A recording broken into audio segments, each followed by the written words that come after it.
Namhlanje silapha kwa Ward 1 KSD kwilali ekuthiwa kuNonkobe Orange Grove xa ibizwayo. Sizise i-irrigation system esibafakele yona le co-op yalapha elimayo.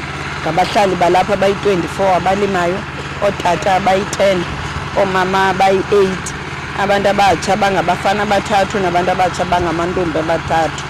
Ithi loo nto kwi-24 6 abantu abatsha, 18 abantu abadala. Apha balima iveji abathi bayoyithengisa edolophini, yindlela abaphila ngayo. Saze urhulumente sabancedisa ukuba bakwazi ukunkcenkceshela le mifuno yabo bayilimayo, sibenzele le system. Sabancedisa ngoba bebene-water rights ze-12 hectares, lo mhlaba wonke yi-17 hectares. Sabancedisa uku-aplayela the extra 5 hectares ukwenzela unkcenkceshelo wonke u-17 hectares. Imali etyalwe ngurhulumente apha kulo nyaka mali udlulileyo yi-1.6 million. Kulo nyaka mali sikuwo urhulumente uzoyityala i-1.2 million. Bazawufakelwa ucingo kubiyelwe wonke lo 17 hectares.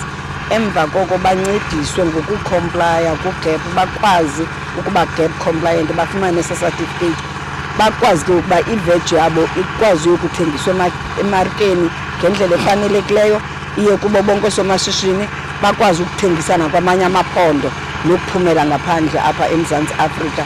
Into endiyithandayo ke kule project kukuba ngabantu balapha aba bayiqalileyo, yaye indlela abaphila ngayo sibancedisa kuba sibabona uba bakhuthele, yaye nabantu abatsha bayangenelela.